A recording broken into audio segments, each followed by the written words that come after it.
bëggee seetaan télé 8000 chaînes à 39 500 l'année.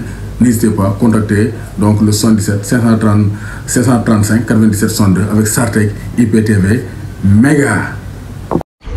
Promotion à Mondial Sport maillot Sénégal bi ñu gagné CAN bi avec ou sans flocage c'est à 10 000 francs donc avec flocage c'était à 12 000 francs Mondial Sport defal na leen ko 10 000 francs donc amul fenn fu du Mondial Sport maillot avec étoile bi n'hésitez pas à aller à commander 77 666 03 95 77 059 99 84.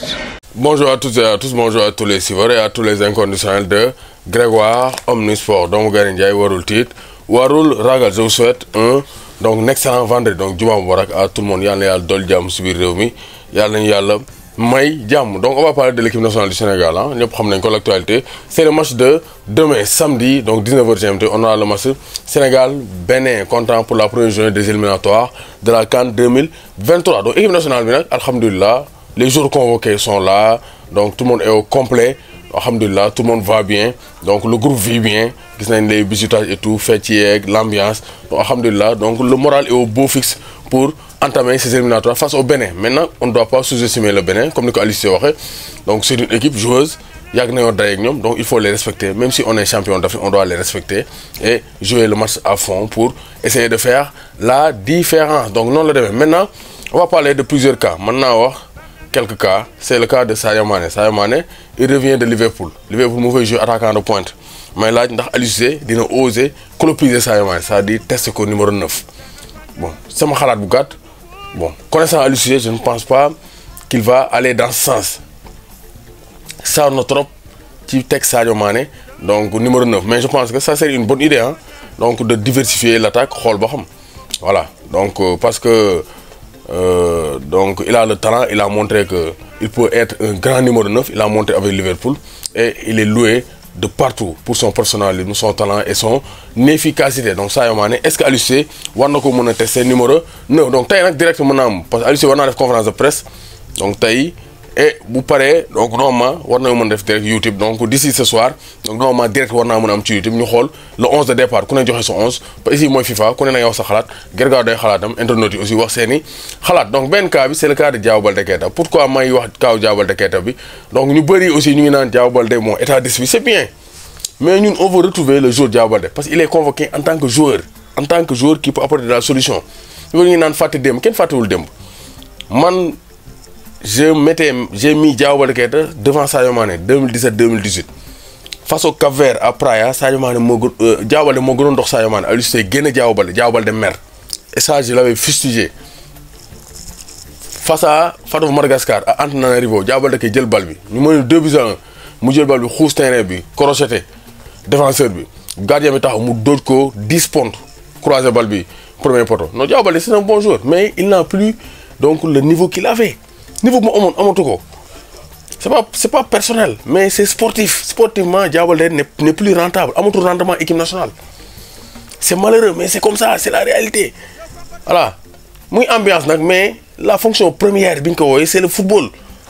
Il était en 2017-2018 on avait vu un grand Diao Baldé man Aliou Cissé ba mu ko yóbboo sax di ko teg banc Coupe du Monde man je l'avais fustigé parce qu'il était très bon mais actuellement on ne reconnaît plus Diao Baldé. Donc te loolu mën naa nekk pénalité parce que suñu attaquant yi Ismaïla Sarr ak Sadio Mané kenn bu ci blessé wala ñoom ñaar ñu am force wala ñoom jafe-jafe mais Diao Baldé il pourra pas faire la différence il ne peut plus. Kañ la Diao Baldé gëj a def match référence nañ ma wax la dernière rencontre la dernière performance exceptionnelle de Diao Baldé donc sous le maillot de l'équipe nationale kañ la ça date de longtemps. Donc d'abord il faut ñu juger sportif bi parce que on appelle les joueurs pour seen performance sur le terrain. L'ambiance nag c'est bien beau mais quand même il faut que Diao Baldé se ressaisisse. On veut retrouver le Diao Baldé de 2017-2018 moo gën ambiance yi baax na trop mais on veut retrouver les joueurs performants parce que du monde du caaxaan man damay alerter nag parce que CAN bi début CAN bi fi lañ am ay problème am ay Covid gars yi naan wooy équipe bi matul ak yooyu bëgg jëloo excuse équipe bi nag pour mu mat il faut que ñun des joueurs de très haut niveau. Donc je salue au passage donc la décision donc patriotique de Moussa Niakhaté. Vraiment respect à Niakhaté. Il a été contacté par Deschamps et il a refusé le Sénégal parce que waxoon na ko bu yàgg am na koo xam ne xam na ko personnellement ba mu ko waxee sax yàgg na du ren du daaw Moussa Niakhaté ne ko moi je ne jouerai plus jamais pour la France même bon Sénégal mustu woowatul dootuma jouer France. Donc c'est pour dire que gars yi des fois dañuy tëb di wax di attaquer, mais y a des gens qui aiment leur pays même s'ils sont nés en France, ils aiment le Sénégal parce qu'ils viennent ici, ils ont des parents ici.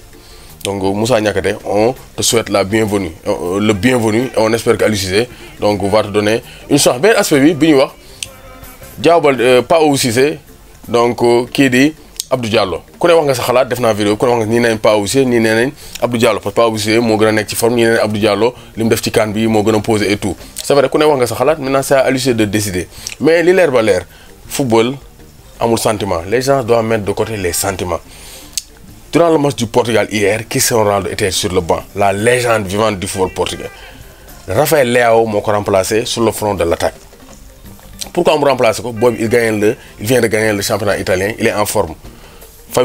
Fernando Santos n'est pas titulaire, il a chance. C'est ça le football. Le football doit avoir nos sentiments. Non, Ronaldo, moi, les gens, le meilleur buteur de l'histoire du Portugal, par force de football. Non, tu peux avoir le côté d'où le remplaçant. C'est ça le management. Nous n'avons pas fait par rapport à Pa Ousou Abdou Diallo. Nous avons joué, nous avons joué Pa Ousou Cissé. Hol, man lolé sama xalat. Abdou Diallo, c'est un jour confirmé. Ken waxul ne Pa Ousou Cissé moy jël place am, Abdou Diallo amul ndariñ, dañ koy sandi feulé. Ay dañu faté dem. C'est-à-dire les gens doivent laisser de côté les sentiments. Football du wax bana mbedd yi. Football, c'est le raisonnement, c'est la science. Voilà, Abdou Diallo mu def ngandi kan ñu ñone non xamatul dara. Non, quand même, bu ñu wax football lañuy wax. Gavi, il a gagné sa place, il a 17 ans. Est-ce que vous avez un donc dañuy Alcantara wala ñu benen jour Carlos Soler ñoko expérience? Non, football c'est le talent, c'est la performance. Qui sont Ronaldo demb ban la tok may Léo jouer. Te qui sont Ronaldo limu def ci football dans ben jour bu ko jour yi ko def bariwul. Mais Fernando da ko tek ban pour mu dallu. Donc football faut ñi xaar bay sentiment yi, bay xët bi du xët.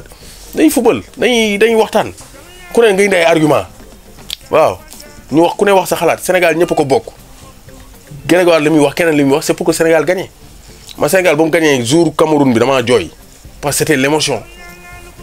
Ñëppay xeex pour Sénégal gagner mais ñun newuñ fi di wax ay waxi kasaw. Donc ñi seetaan lamb nañuy bàyyi lamb ji seetaan football. Comme ça ku ñëw FIFA biir Grégoire ñu wax football ñu toj yax bi ñu bàyyi sentimental bi football sentimental yoru ko voilà Belmadi gis ngeen ko dafa sentimental ne non du la joueur yi il a laissé les trentenaires joueurs yi amul temps de ñoom benn lamri gis nañ li ko dal donc football amul caaxaan il faut renouveler moo tax bi passe il a appelé 7 nouveaux jours Mahrez mu ne ko dalul on n'a pas besoin de toi on peut gérer sans toi. Le football, c'est pas possible. Chaque jour, tu mets les mêmes gens. Parce que les gens, s'ils sont absents, tu auras des problèmes. Tu as vu que début CAN. On doit renforcer l'équipe, yégal niveau bi. Donc, warul tit, warura. Donc, tu es direct. Donc, nous avons normalement pour parler donc du 11 de départ, bi Aliou Cissé wara tek face au Bénin. Yalla may ndam, yalla def jàmm Sénégal et que donc le Sénégal gagne largement face au Bénin parce que jamono yi ñoo fi mën et on doit tout faire pour le prouver demain. Fêter la victoire de la CAN encore au stade Ablaye Wade de Diamniadio Fara Wade Ndiak Daara Wade Ndiak ndik Coro Sarr Mané Coro Sarr wuman xarta toj sa mbaari muna